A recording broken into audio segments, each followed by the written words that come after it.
wabarakatuh. Waalaikumsalam warahmatullahi wabarakatuh.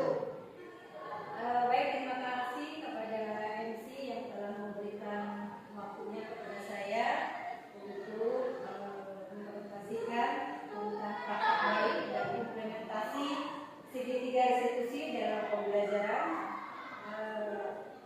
Marilah sebelum kita memulai pembelajaran kita, baiknya kita bersyukur kepada Allah Subhanahu wa Ta'ala karena pada session hari ini kita masih diberikan kesehatan jasmani dan rohani sehingga kita bisa melaksanakan kewajiban kita, yaitu melakukan pemberian bimbingan kepada anak-anak kita.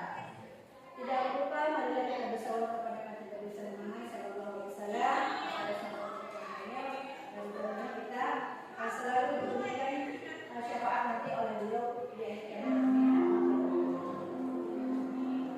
Baik, terima kasih Bapak dan Ibu telah hadir dalam presentasi saya.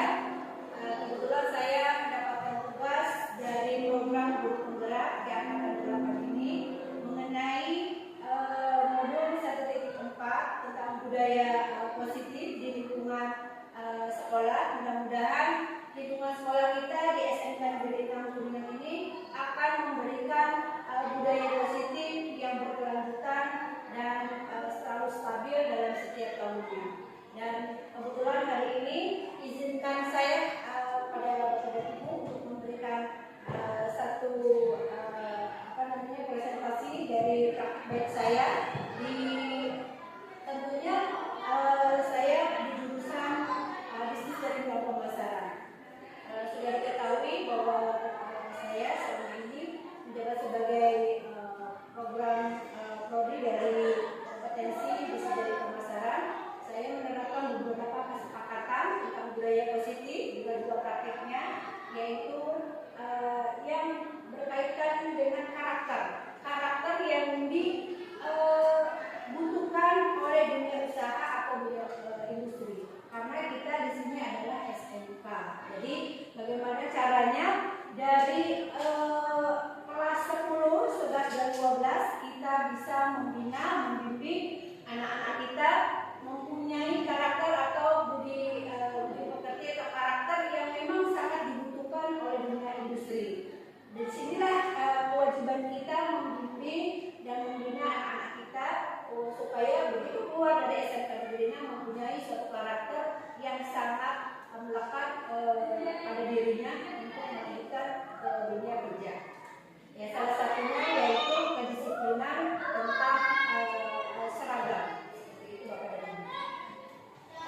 Izinkan Bapak dan Ibu sebelum saya memulai, saya akan minta saja Bapak dan Ibu ya, kita sambil ngobrol karena saya percaya dari praktek saya ini sebetulnya Bapak dan Ibu sudah melaksanakan sehari-hari kepada anak-anak Bapak dan Ibu semua.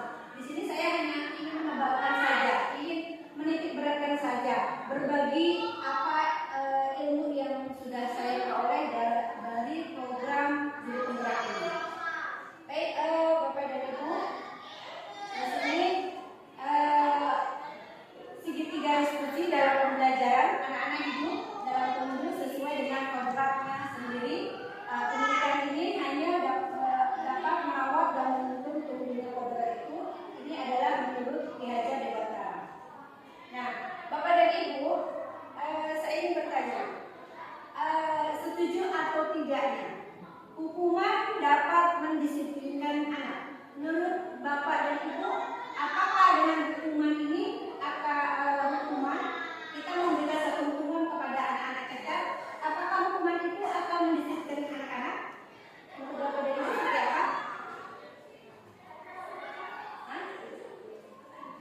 Baik, saya lanjutkan. Nah, di sini Bapak dan Ibu, kita baca bersama-sama.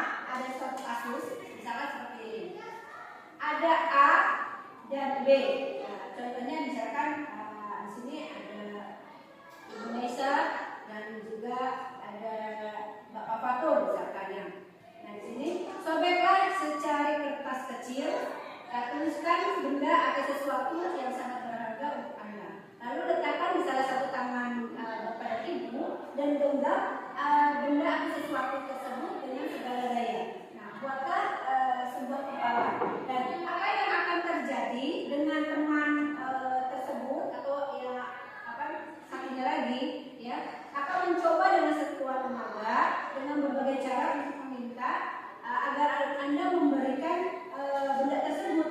Nah, si B tentu dengan membujuk, mengancam, menghabdi, merayu, menguap, apa saja agar dapat mereka membuka kepala Anda. Jadi, kalau boleh saya minta bantuan kepada Ibu untuk maju ke depan untuk memberikan contoh.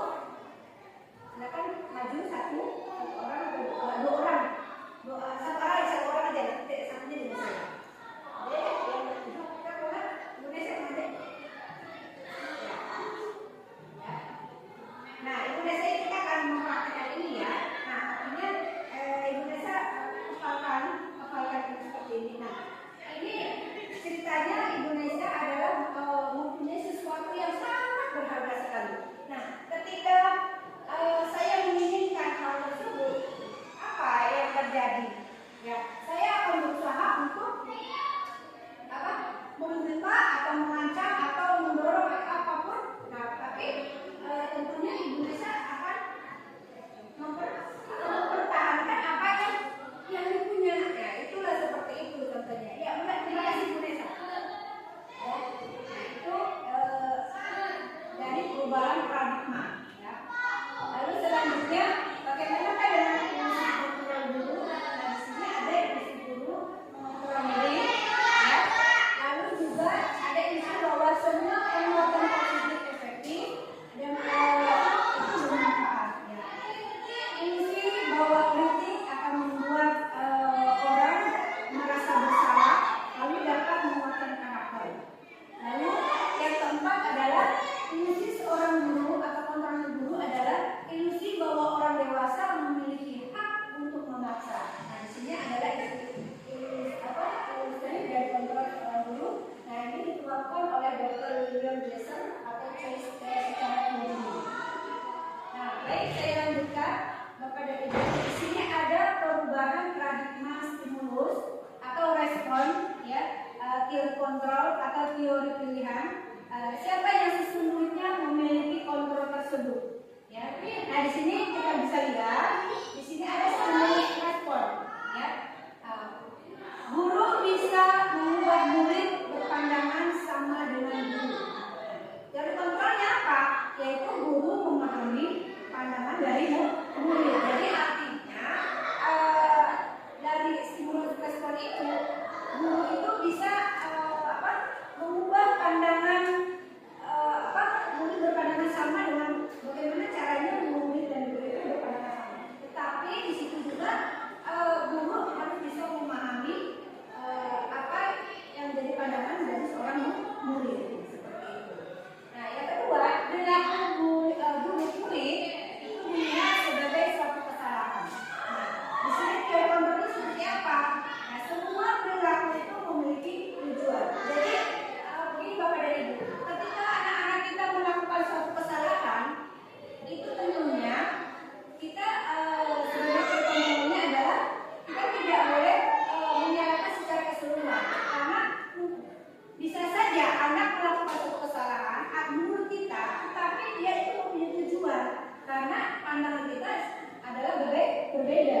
Ya, misalkan menurut si anak itu saya mau istirahat, tapi karena kita berpandangan berbeda, oh jangan istirahat dulu, seharusnya makan dulu. Nah, kan kebutuhan orang itu berbeda-beda. Ada yang saya mau makan dulu, saya istirahat dulu. Nah, artinya apapun yang dikerjakan oleh anak-anak kita, ya tentunya kita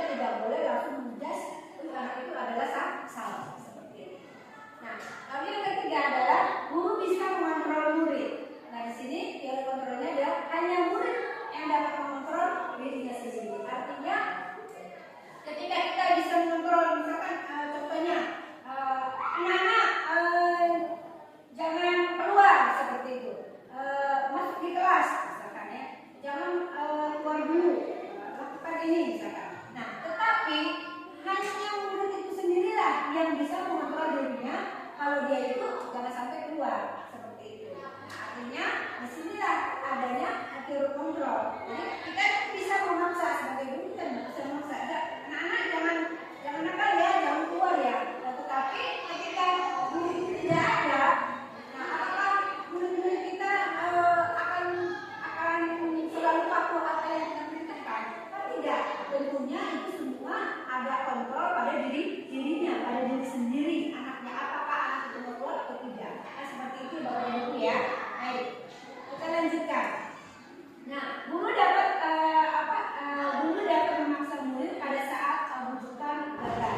Nah, secara kontrolnya adalah guru dapat mengkondisikan antara murid berkolaborasi dan berkonsensus menciptakan pilihan baru. Artinya Bapak dan Ibu, ketika anak-anak kita kita rayu misalkan, kenapa sih kamu nggak masuk terus? Harus masuk. Nah, artinya, ketika rayuan kita gagal, kita memberikan rujukan kepada anak-anak kita gagal.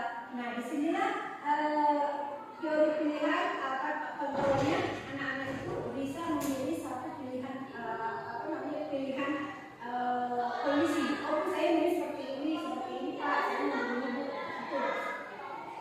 Lalu ya selanjutnya model berpikir menang dan kalah. Nah, model berpikir menang dan menang. Artinya di sini kita tidak bisa menyalahkan siswa kita selalu itu adalah salah, tetapi kita di sini bisa mencari solusi menang dengan menang seperti itu. Nah, di sini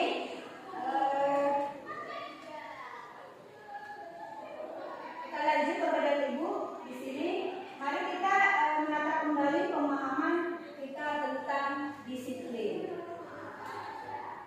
Nah, Bapak dan Ibu boleh untuk berbicara supaya kita tidak terlalu kaku.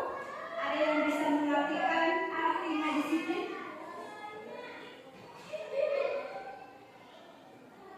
Ada?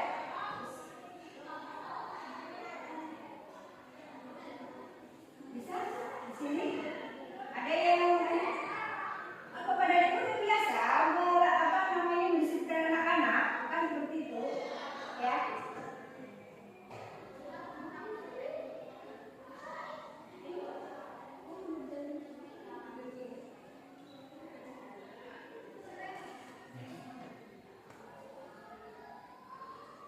Disiplin berasal dari bahasa Latin. Disiplin makna belajar. Makna asal dari kata ini berkorelasi dengan disiplin diri dan dari murid-murid sekaligus dan kota. Disiplin diri membuat orang menggali potensinya, menuju bertujuan apa yang dilakukan. Namun dalam budaya kita, makna dari kata disiplin telah berubah menjadi sesuatu yang dilakukan seseorang pada orang lain untuk mendapatkan kemampuan. Kecenderungan umum adalah menghubungkan kata disiplin dengan ketidaknyamanan, bukan dengan apa yang kita hargai atau pencapaian suatu tujuan dunia. Ya, itu ya Bapak dan Ibu ya. Ada Bapak dan Ibu. Di sini saya hanya menebalkan saja. Saya yakin dan percaya kepada Bapak dan Ibu semua. Pada hakikatnya kita selalu mengajarkan kepada anak-anak kita yaitu disiplin. Baik disiplin menggunakan seragam, ya dari waktu, dari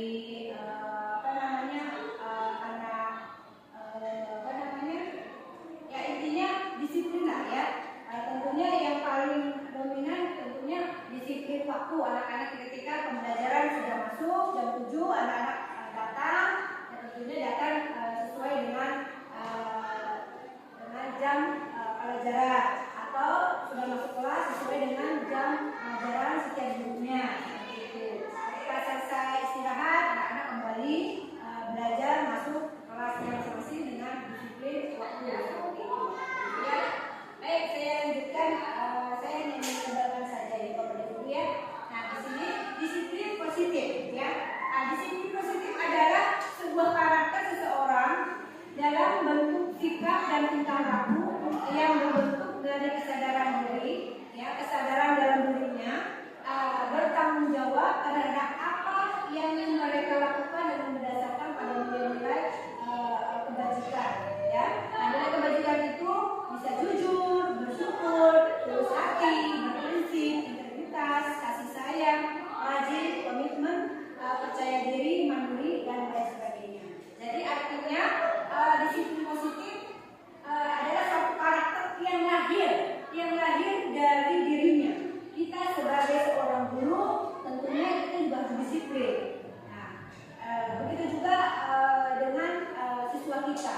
Ini bagaimana siswa kita akan disiplin, mempunyai disiplin positif kalau dari dirinya saja tidak mencerminkan disiplin positif, ya. Artinya guru itu tidak jujur, artinya guru itu tidak integritasnya kurang, ya.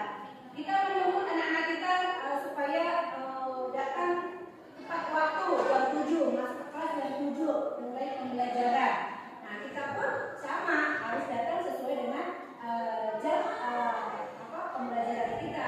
Kalau memang kita masuk jam misalkan jam pertama, ya kita masuk jam pertama. Kalau memang kita masuk jam kedua, ya tentu kita masuk ke jam kedua dan seterusnya. Dan adanya komitmen bersama, ya Bapak dan Ibu, ya, seperti itu. Dan tentunya kita juga harus jujur kepada anak-anak kita. Ketika kita tidak bisa melaksanakan tugas kita, misalkan ada satu kendala atau satu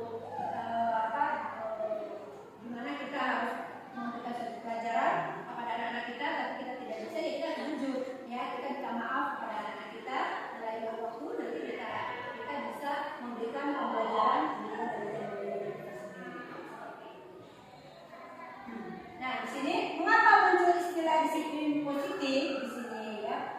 Di sini munculnya istilah positif karena disiplin atau patuh terhadap aturan atau norma ada kesan ketidaknyamanan atau dipaksa. Kedua, disiplin seharusnya berbentuk karena motivasi dari dalam diri seseorang tersebut, ya, yang telah terintegrasi atau berkarakter.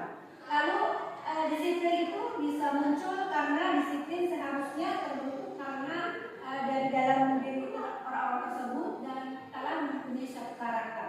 Ya, tadi saya sudah katakan bahwasanya karakter positif itu harus datangnya dari diri kita sendiri, baik dari kita sebagai seorang guru maupun ya, kita menularkan atau memberikan contoh kepada anak-anak kita, ya, murid kita seperti itu. Lalu di sini nilai-nilai kebajikan universal. Nah, di sini nilai-nilai kebajikan adalah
kalau kita memberikan satu hukuman, kita akan memberikan hukuman berarti artinya kita telah menyakiti, ya, tidak nyaman.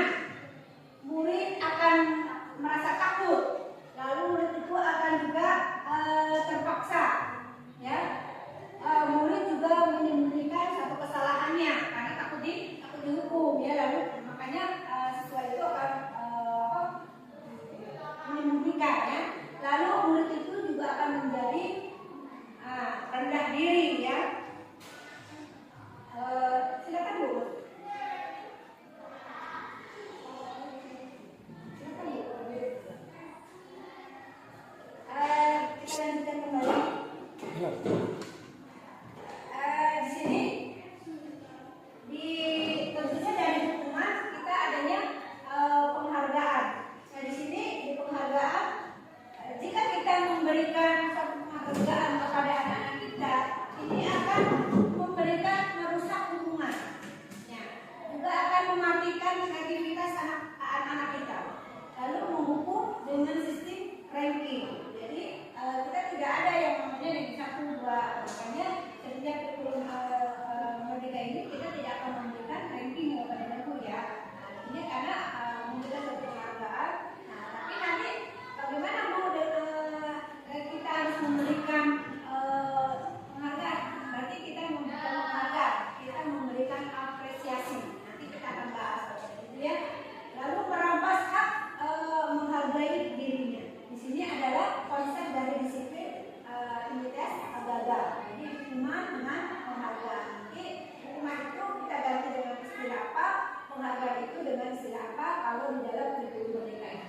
Baik, kemudian itu kita lanjutkan. Di sini adalah adanya konsep disiplin dengan identitas sukses. Yang tadi kan gagal. Nah, sekarang berarti di sini adalah sukses, ya. Tadi gagal adalah tadi kan hukuman, ya, dan penghargaan. Sekarang kalau sukses dengan apa? Yaitu tentunya dengan konsekuensi dan juga restitusi. Nanti kita juga akan membahas Bapak dan Ibu tentang restitusi itu apa, ya.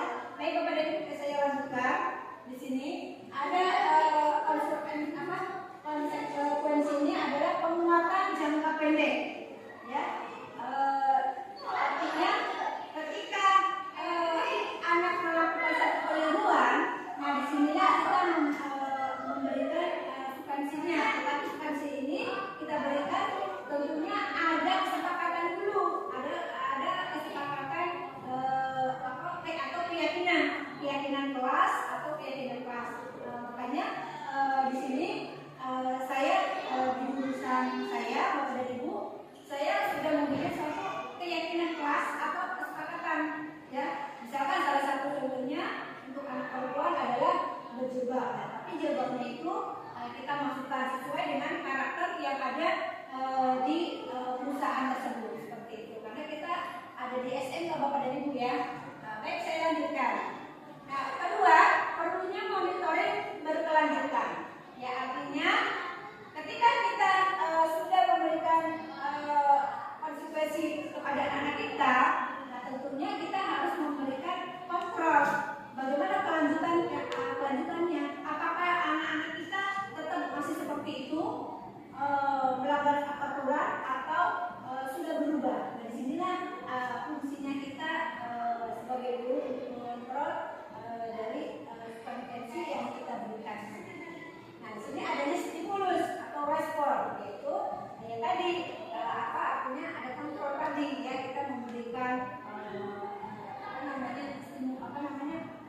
wejangan atau pembicaraan kepada anak kita. Lalu murid menghormati peraturan. Tentunya murid bisa menghormati peraturan karena tadi kita sebelumnya sudah membuat satu kesepakatan atau keyakinan kelas. Itu Bapak dan Ibu. Nanti kita bahas juga keyakinan kelas.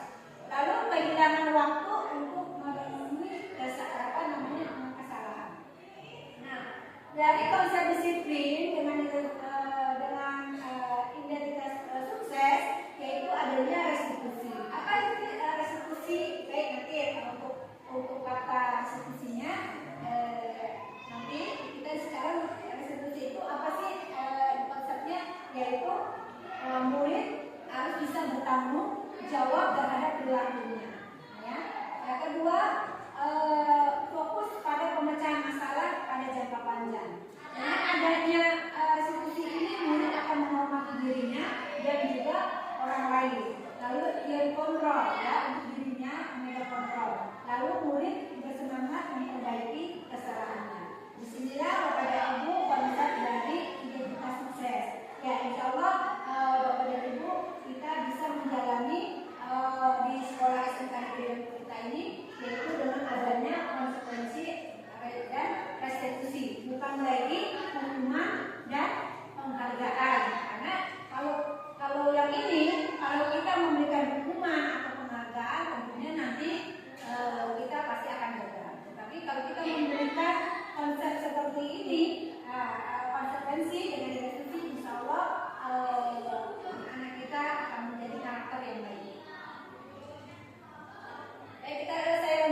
Bapak dan Ibu punya suatu kenangan pada Bapak dan Ibu waktu Bapak dan Ibu sekolah. Pernah nggak Bapak dan Ibu merasa sakit hati gitu sama guru tersebut? Saya mah pernah dihukum karena ini seperti itu. Kenapa Bapak dan Ibu? Ya artinya, di sini makanya kita tidak memberikan hukuman lagi, tetapi nanti kita adanya di konsekuensi di sini ya. Karena di sini kalau kita memberikan hukuman tentunya akan membekas kepada anak kita lama ya, sampai kita sudah lulus pun akan teringat selalu. Lalu murid itu tentunya akan membenci jadi disiplinan. Lalu mendorong murid akan menyakiti dirinya sendiri. Lalu di sini adalah adanya suatu paksaan. Nah, di sini Bapak dan Ibu bagaimana artinya? Artinya kita harus bisa memberikan konsekuensi saja, tidak berupa dengan hukuman. Tentunya konsekuensi ini kita berikan tentunya adanya nanti kesepakatan atau keyakinan kelas ya. Nanti kita bahas dulu ya. Di sini konsekuensinya adalah sesuatu yang harus terjadi. Jadi umpamanya kalau kita sudah membuat suatu keyakinan kelas, misalkan begini, yang telat, yang datang telat, tidak mengikuti atau membersihkan atau menyapu seperti itu. Nah itu ketika anak yang memang melakukan satu kesalahan, ketika telat, yang anak-anak tersebut sudah tahu apa konsekuensinya. Oh ya Bu, saya telat ya Bu. Jadi saya harus ini ya Bu. Nah seperti itu ya, karena anak itu sudah sadar dari keyakinannya sendiri. Oh ya kalau ketika saya melakukan tidak disiplin, berarti konsekuensinya apa nih? Ya bukan suatu hukuman, tapi ya kalau hukuman itu karena kita paksakan. Tapi kalau konsekuensi itu karena sudah ada perjanjian, istilah kasarnya, sudah ada kesepakatan sebelumnya kepada siswa kita. Jadi siswa kita melakukan konsekuensi itu ya dengan senang hati karena sudah tahu resikonya seperti itu kan gitu ya. Nah, lalu murid itu tentunya bisa menghargai disiplin ya. Ketika guru atau Bapak Ibu memberikan suatu aturan-aturan, ya murid itu ya sudah bisa menghargai karena itu adalah kesepakatan dari kita ya. Jadi itu akan menghargai disiplin ya, seperti itu. Lalu mendorong murid agar dapat menyesuaikan diri. Lalu adalah stimuli ya, respon ya. Tadi artinya kita bisa memberikan satu perbedaan atau pembicaraan selanjutnya. Nah, di sini Bapak dan Ibu ya, boleh nih Bapak dan Ibu nanti menjawab ya, kira-kira ini isinya apa, seperti itu ya. Dari mencatat nih, membedakan hukuman dan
menyangkut anak-anak kita gitu ya, seperti itu. Nah, di sini 3 motivasi perilaku manusia ya. Yang pertama adalah tentunya motivasi ekstrinsik ya. X berarti dari luar. Kalau X itu dari luar, kalau ini tentunya pasti dari dalam. Apa yang satu? Menghindari ketidaknyamanan atau hukuman. Ya, murid seragam lengkap agar tidak terkena razia ketertiban berpakaian. Nah, di sini adalah kalau anak-anak kita misalkan khususnya nih contohnya di BDP Bapak Ibu ya, jadi misalkan anak tidak menggunakan jilbab sesuai dengan kesepakatannya ya, dimasukkan. Nah, artinya ini adalah motivasinya dari nih ya, seperti itu karena dia menghindari ketidaknyamanan atau pemberian hukuman ya. Yang kedua, mendapatkan imbalan atau penghargaan dari orang lain. Nah, ini juga murid mau belajar keras tujuannya akan mendapatkan ranking 1 ya. Nah, itu juga artinya ini mendapatkan imbalan. Nah, seperti itu. Nah, artinya seperti apa ya, harusnya murid itu tidak perlu harus di saya pintar supaya dapat ranking 1 ya, tidak, karena kewajiban seorang pelajar adalah belajar. Jadi mau dapat ranking 1 tidak ranking 1 ya wajibnya adalah belajar, yaitu baru datang dari intrinsik dari dirinya sendiri. Tapi kalau masih karena dari orang luar, karena dari saya mau belajar nih supaya ranking 1, itu berarti dari luar, berarti kesadaran dari dirinya belum ada ya, seperti itu. Oh, saya pakai seragam biar rapi nih, karena apa? Hukum. Nah, seperti itu. Padahal ya menggunakan seragam yang baik, lengkap atau sesuai dengan aturan sekolah itu adalah satu kewajiban yang harusnya datang dari dirinya, seperti itu. Yang ketiga, menjadi orang yang mereka inginkan dan menghargai diri sendiri dengan nilai-nilai yang mereka percaya. Misalkan murid datang lebih pagi karena dia rajin dan prepare sebelum belajar dimulai. Nah, ini yang kita mau Bapak dan Ibu, ini ya motivasi intrinsik ya. Artinya gini, murid datang lebih pagi ya. Karena apa? Karena dia menghargai dirinya sendiri dan juga menghargai orang lain, yaitu menghargai Bapak Ibu guru ya. Jadi kita menginginkan karakter siswa kita seperti itu. Jadi bukan karena datang pagi takut dihukum ya, tetapi karena dia menghargai dirinya sendiri, cara juga menghargai Bapak Ibu gurunya. Baik, kita lanjutkan Bapak dan Ibu ya. Barangkali ada yang ingin ditanyakan Bapak dan Ibu? Tidak? Ya, karena saya yakin Bapak dan Ibu juga sudah sedikit-sedikitnya sudah mempelajari tentang kurikulum merdeka dan sudah banyak pelatihan-pelatihan. Di sini ya Bapak dan Ibu, di sini saya tidak menggurui, tapi di sini kita hanya berbagi saja ya. Lalu di sini Bapak dan Ibu saya lanjutkan. Di sini ada 5 posisi kontrol terhadap murid. Ya. Di sini ada 5 kontrol. Ya, 5 kontrol. Apa saja kontrolnya itu? Yaitu sebagai penghukum, kita guru sebagai penghukum, sebagai pembuat merasa bersalah. Ya, jadi anak artinya kita buat salah seperti itu. Lalu sebagai teman. Nah, ketika siswa melakukan salah, kita berlaku sebagai teman.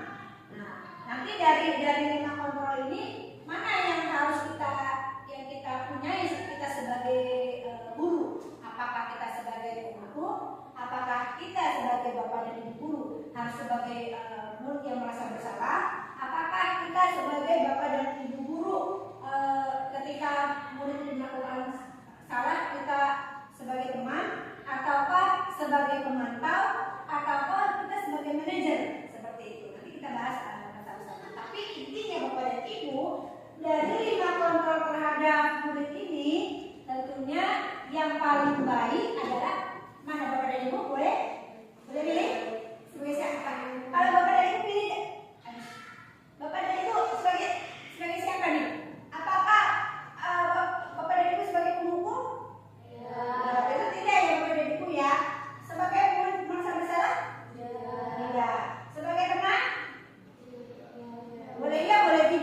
Ya. Terus sebagai pemantau? Ya. Terus sebagai manajer? Ya. Nah, Bapak dan Ibu kan pilih nih sebagai teman, sebagai pemantau, sebagai manajer gitu kan ya. Iya semua. Tetapi di sini tentunya ada yang tingkatan yang paling tinggi. Ya, ada tingkatan paling tinggi. Itu apa? Jadi mana yang paling tinggi menurut Bapak dan Ibu? Sebelum saya membahas, barangkali Bapak dan Ibu pernah mendengar atau apa namanya itu pelatihan dari guru mereka. Oh iya, sebagai ini yang paling tingginya. Sebagai pemantau,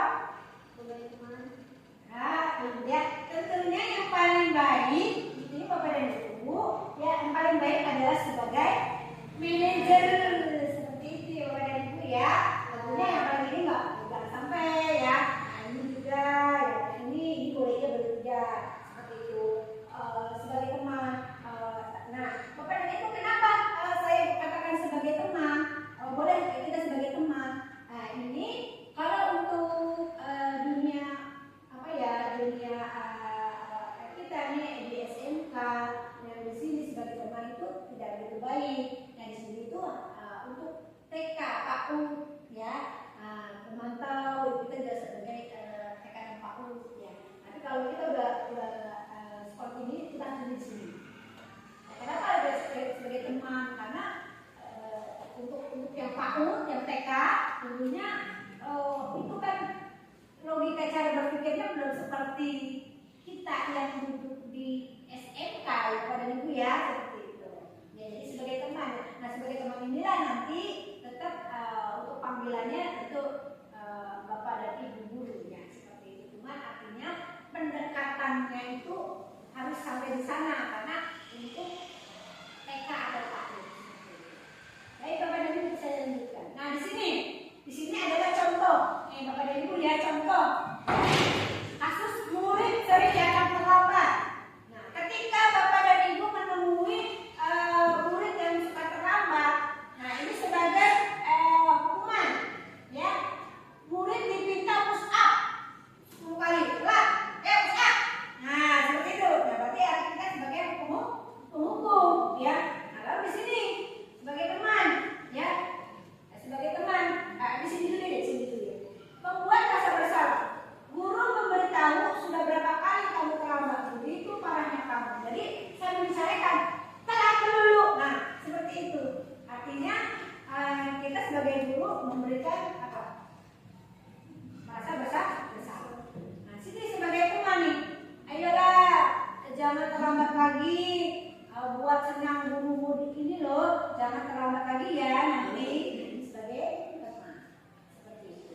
Nah lalu pemantau, karena kamu terlambat 10 menit, maka nanti waktu istirahatmu dipotong 10 menit ya, untuk memahami penjelasan yang saya jelaskan 10 menit yang pertama karena kamu telah terlambat. Itu karena adalah memantau. Jadi artinya karena kamu telat, jadi ya istirahat kamu juga 10 menit. Nah di sini ya restitusi. Nah di sini restitusi ya. Apakah kamu tahu kesalahanmu? Ya, kira-kira bagaimana kamu akan memperbaiki kesalahan ini? Nah, jadi restitusi nanti murid itu sendirilah yang memberikan solusi. Oh iya Bu, saya telah, mohon maaf. Besok saya tidak akan telat lagi. Solusi saya, pastikan Ibu guru kan akan nanya, kamu kenapa kamu telat? Gitu. Kesiangan. Kenapa kamu kesiangan? Ya, seperti itu. Oh iya karena tidurnya terlalu malam. Jadi supaya kamu tidak telat, kamu harus bagaimana? Saya jangan tidur terlalu malam Bu. Ya kan seperti itu. Jadi solusinya itu ada di murid. Ya, jangan kita lagi tidurnya malam. Habis itu tidurnya malam. Itu jangan tidur malam. Nah, seperti itu tidak. Ya, artinya biar solusi itu dijawab oleh anak-anak tersebut, oleh anaknya tersebut. Ya, solusinya apa? Ya anak tersebut yang memberikan. Oh ya, saya Bu telat karena saya bangunnya kesiangan. Ibu gurunya kan anak-anaknya, kenapa kesiangan? Karena tidurnya malam. Kenapa tidurnya malam? Nah, seperti itu kan? Karena main game. Kenapa main game? Artinya, terus jadi apa solusinya kamu besok supaya tidak telat? Oh iya, berarti saya tidak boleh tidur malam. Seperti itu, ya. Nah di sini, nih juga di sini membedakan posisi kontrol guru nih di sini ya Bapak dan Ibu ya. Nah, saya kecewa sekali dengan kamu. berarti apa ini? Ya, dia sebagai apa nanti? Ya, nah nanti Bapak dan Ibu kita beri PR nih di sini nih ya, sama-sama nih. Kamu tidak pernah benar melakukannya. Berarti ini kan kayak memberikan hukuman ya, kesalahan. Ayolah lakukan demi saya. Nah ini tentunya sebagai teman ya. Apakah kamu mau mendapatkan stiker bintang hari ini? Nah, seperti itu Bapak dan Ibu ya. Ini adalah contoh-contohnya pernyataan kalimat yang kita berikan kepada anak-anak kita seperti itu ya. Nah baik. Nah di sini Bapak dan Ibu tentang keyakinan kelas ya, keyakinan kelas. Keyakinan kelas, kesepakatan dari murid-murid satu kelas, dan mereka yakin apabila kesepakatan tersebut dijalani, nilai-nilai kebajikan yang didambakan di kelas akan terrealisasi sehingga kelas menjadi nyaman untuk belajar. Ya. Kedua, keyakinan kelas bersifat lebih abstrak daripada peraturan ya, yang rinci dan konkret. Keyakinan kelas hendaknya tidak terlalu banyak sehingga mudah diingat dan dipahami oleh semua warga kelas atau semua siswa.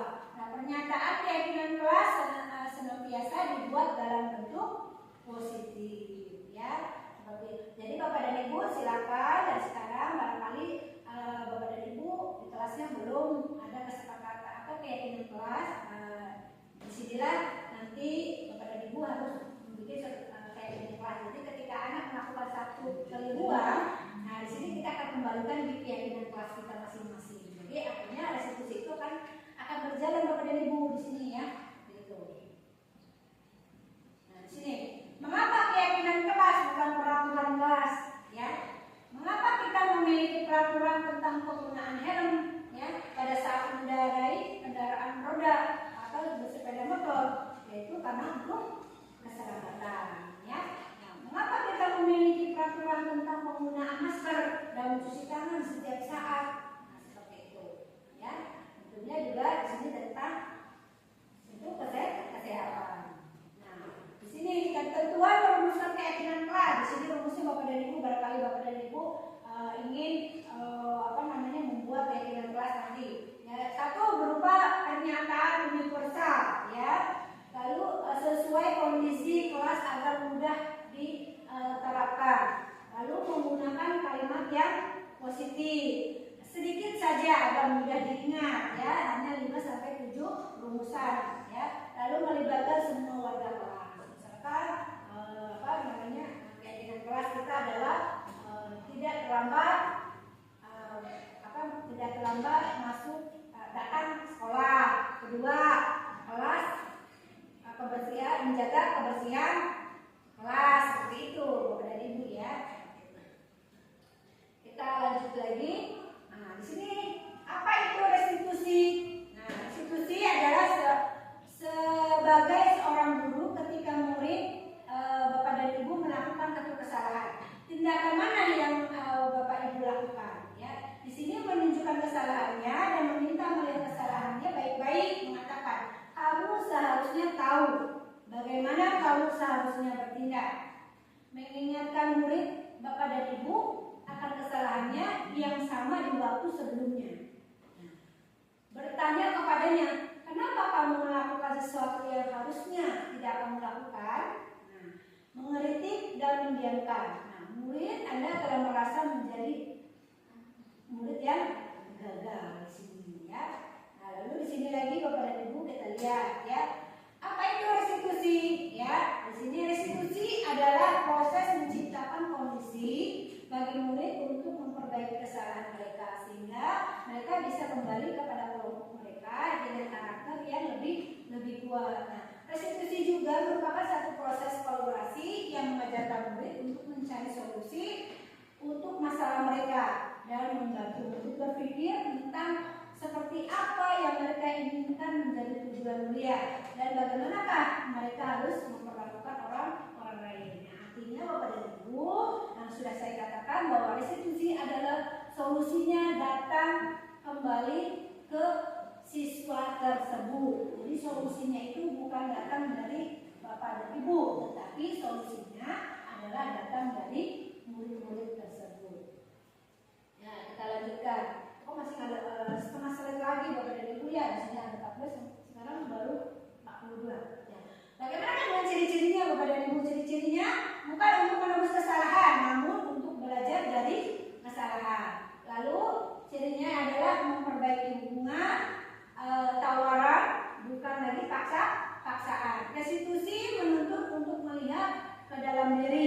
Restitusi mencari kebutuhan dasar yang mendasari tindakan. Lalu restitusi juga adalah satu cara yang lebih baik. Restitusi fokus pada karakter, bukan tindakan. Ya, restitusi fokus pada solusi. Yang terakhir adalah solusi mengembalikan murid yang berbuat salah kepada kelompoknya. Jadi sekali lagi Bapak dan Ibu, restitusi adalah fokus kepada mencari solusi, dan solusinya itu adalah datang dari siswa. Ya. Nah, di sini segitiga restitusi Bapak dan Ibu. Di sini ada menstabilkan identitas, tidak ada manusia yang berbuat sempurna. Ya, jadi ketika anak-anak kita melakukan satu kesalahan, misalkan misalkan contohnya anak terlambat atau anak lupa menggunakan seragam. Nah, artinya ibu juga pernah lupa. Nah, seperti itu.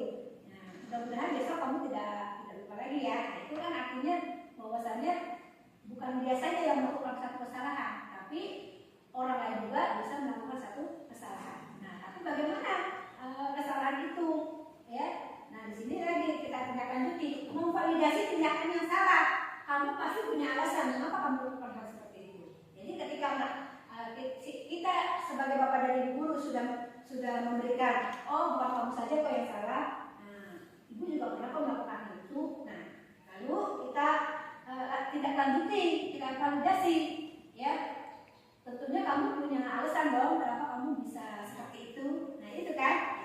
Nah, lalu untuk memperbaikinya menanyakan keyakinan. Ya, apa bayangan kita tentang kelas yang ideal? Artinya ketika anak melakukan satu kesalahan sudah kita bahwa bukan kamu saja kalau yang melakukan satu kesalahan. Loh, kamu bisa melakukan hal itu karena apa? Apa alasan kamu? Nah, lalu apa solusinya? Itulah yang dinamakan segitiga restitusi Bapak dan Ibu, ya. Nah, lalu di sini praktik baik menyusun keyakinan kelas, ya, implementasi segitiga restitusi dalam pembelajaran kita, ya. Nah, di sini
keyakinan kelas akan memberikan pendisiplinan anak-anak kita.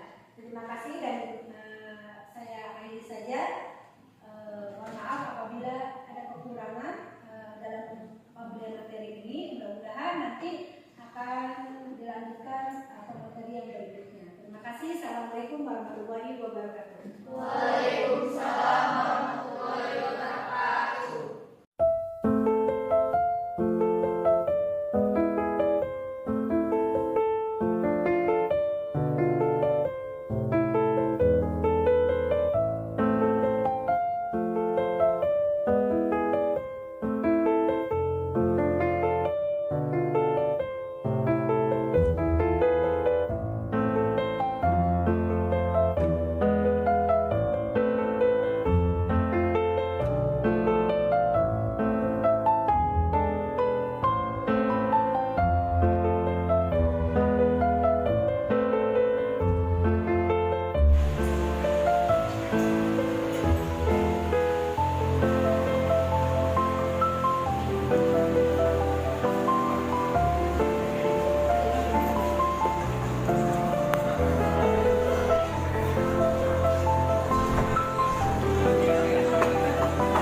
Selamat siang, selamat datang di Bisnis Center SMK Negeri 6 Kuningan. Lagi deh.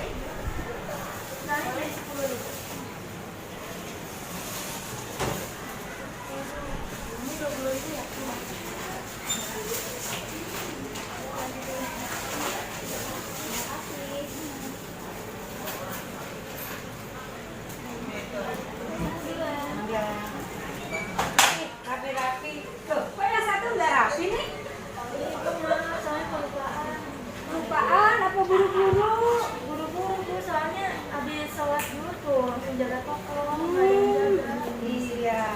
Ya, ini kan sudah rapi, sudah baik. Nah, bisa buru-buru ya. Nah, biasanya enggak kan ya? Nah, oke. Karena di jurusan BDP itu kita mempunyai kesepakatan ya, adanya kita harus menggunakan ciput, lalu jilbab harus dimasukkan. Nah, nanti lain kali jangan buru-buru ya. Nah, ini supaya baik dan rapi karena nanti di perusahaan itu harus seperti ini. Karena kita SMK harus mempunyai karakternya seperti apa yang dicerminkan oleh dunia usaha, dunia industri. Ya, nanti diperbaiki lagi ya, nanti ya. Oke. Maaf ya Bu. Ya.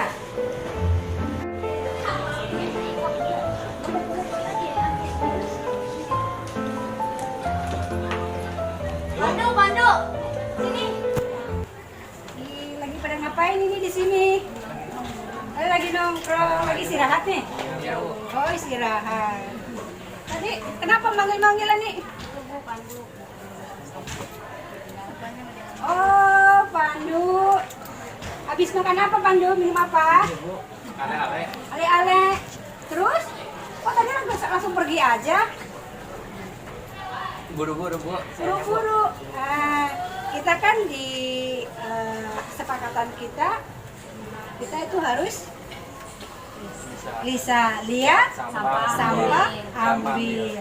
Nah, artinya di dalam Islam juga kebersihan adalah sebagian daripada iman. Nah, jadi kalau habis makan kayak begini harusnya diapain nih? Dibuang.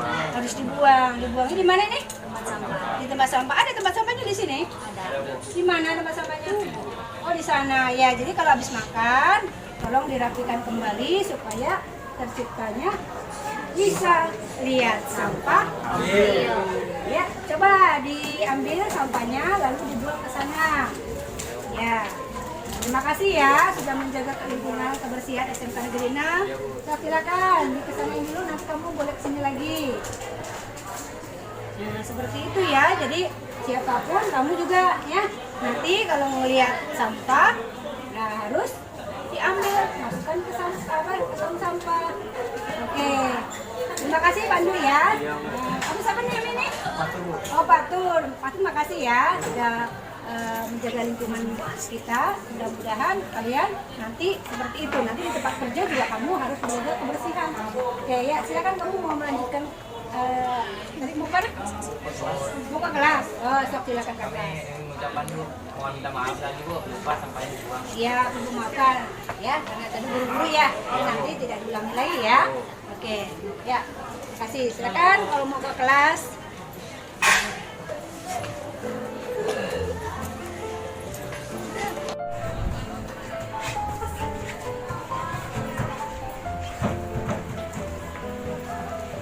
Assalamualaikum Ibu. Ya, waalaikumsalam.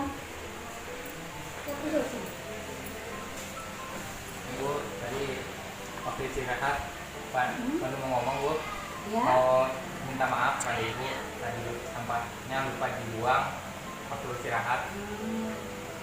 Jadi kamu kesini, namanya Pandu. Ya. Ya, kesini mau minta maaf. Karena kesalahan apa Pandu? Karena lupa buang sampah Bu. Buang sampah. Ya. Terima kasih ya Pandu ya. Pandu sekarang sudah sadar bahwasanya kalau kita punya kesepakatan, punya sepemahaman bahwa kita mempunyai satu kata atau prinsip, yaitu Lisa, lihat sampah ambil ya. Karena kita kan orang Islam. Kalau orang Islam itu kita harus menjaga kebersihan, karena kebersihan itu Bagian dari pinter ya. Jadi nanti usahakan setelah habis makan, setelah habis jajan, sampahnya itu harus dibuang ke tempat sampah. Nah, juga bisa dikasih tahu sama teman-teman yang lain supaya lingkungan SMK Negeri 6 itu terjaga ya. Nanti terbiasa dibawa ke dunia usaha atau dunia industri ketika kami sedang bekerja. Ya, paham ya? Paham. Oke, terima kasih. Ya, silakan. Nanti Bu. Ya.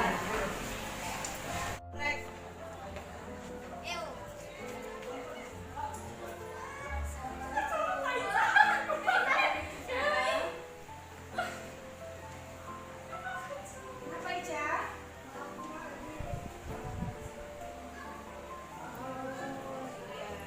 Ica tadi nggak disiplin. Apa, Ica?